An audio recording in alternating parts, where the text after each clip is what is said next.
नमस्कार, times now Bharat देख रहे हैं आप और आपके साथ मैं हूं दीपिका यादव। शुरुआत करेंगे गुजरात की खबर के साथ। गुजरात में नॉनवेज के ठेले वालों को हटाने के फैसले पर महाभारत अब छिड़ गई है और इस महाभारत के बीच गुजरात बीजेपी ने यू टर्न भी ले लिया है। अब बीजेपी कह रही है कि गुजरात में नॉनवेज के ठेले नहीं हटाए जाएंगे।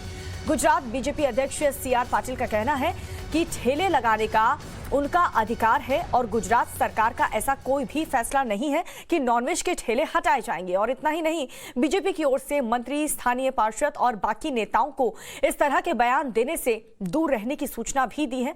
और इससे पहले गुजरात में राजकोट, भावनगर, जूनागढ़, वडोदरा के बाद अब अहमदाबाद महानगर पालिका ने खुले में नॉनवेज खाद्य पदार्थों की बिक्री पर रोक लगाने की बात कही थी।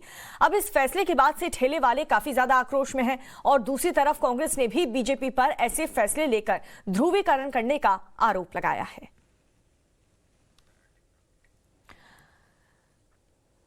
तो देखिए, नॉनवेज के ठेले हटाने का ये जो फैसला लिया गया था, इसको लेकर के अब बीजेपी की तरफ से ये साफ कह दिया गया है कि किसी भी तरीके की मनाही नहीं है। अब आपको पहले सुनाते हैं कि गुजरात बीजेपी अध्यक्ष CR पाटिल ने कहा क्या था।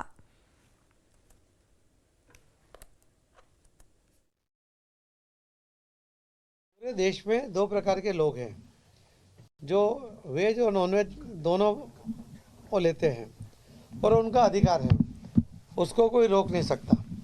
वो गंदगी करे तो उसके ऊपर जो कार्रवाई हो सकती है, मगर उनको हटाना या उनको बंद कराना भारतीय जनता पार्टी कभी नहीं सोचेगी। और गरीब लोग उसके ऊपर अपना जीवन गुजार करते हैं, हम उसको मदद करने की कोशिश करते हैं। वो चाहे कोई भी हो, वो कुछ भी बेचता हो, उसके ऊपर कोई कानून की रुकावट भी नहीं है और भारतीय जनता पार्टी उसको रोकने की कोई कोशिश कभी नहीं करेगी। लेकिन जिस कॉर्पोरेशन ने ये फैसला लिया है, चाहे वो अहमदाबाद हो, राजकोट हो, वडोदरा हो, जूनागढ़ हो, भावनगर हो, ये सारी बीजेपी की है। किसी ने ऐसा निर्णय नहीं लिया। किसी एक मंत्री ने ऐसा कहा था कि ये जो उनके वजह से जो इंक्रोचमेंट है या जो फुटपाथ के ऊपर खड़े हो जाते हैं तो उनको हटाना चाहिए, मगर उनको बोल दिया गया है कि इसको बंद कराने की कोई योजना सभी मेयर के साथ भी बात करके क्लियर कर दी है। आदरणीय हमारे मुख्यमंत्री भूपेंद्र पटेल साहब ने कल भी अपने भाषण में आनंद में भी स्पष्टता कर दी है। भाजपा खुद जनाक्रोश देखते बैकफुट पे आ गई है। सबसे बड़ी बात यह है कि चुनाव सर पे है गुजरात में और देश में भी, तो ये भाजपा की सोची समझी साजिश है कि अंडे के जरिए समाज में दो भाग किए जाए, ध्रुवीकरण किया जाए और चुनाव के अंडे के नाम से फिर से चुनाव में जाएंगे। क्योंकि जो असली मुद्दे हैं जनता के, महंगाई, पेट्रोल, डीजल और दूसरे भी बेरोजगारी, इनसे ध्यान हटाने के लिए सिर्फ और सिर्फ अंडे और नॉनवेज की बात की गई है। लेकिन आज वो खुद बैकफुट पर आ गए हैं।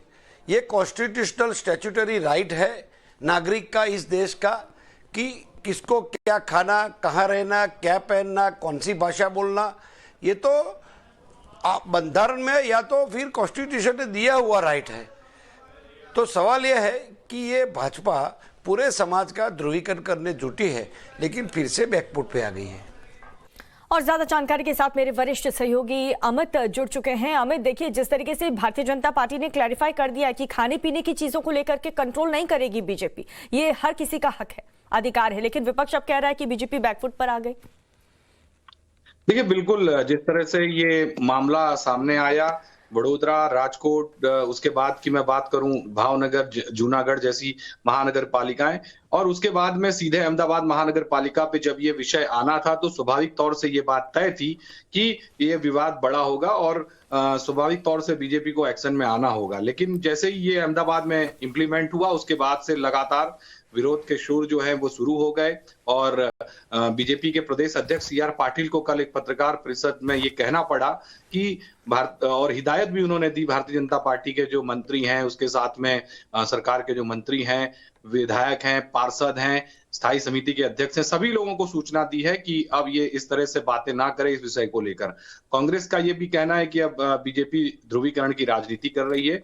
अब स्वाभाविक तौर से जब बीजेपी ने पीछे हट की है, यू टर्न लिया है इस मामले पे, तो कांग्रेस को एक मौका मिल गया है। और कांग्रेस ने जिस तरह से कांग्रेस के प्रवक्ता जो कह रहे थे, वो स्वाभाविक तौर से वो उनकी प्रतिक्रिया वो सामने आनी थी, लेकिन जिस तरह से ये पूरा मामला चला, कहीं ना कहीं लोगों में जन आक्रोश था। जो ठेले वाले, गरीब ठेले वाले जो नागरिक थे, उनके अंदर थोड़ा सा जो रोष था वो स्वाभाविक तौर से था, क्योंकि कोई वैकल्पिक व्यवस्था जो महानगर पालिका और नगर बहुत बहुत शुक्रिया आपका अमित इस खास जानकारी के लिए। खबरों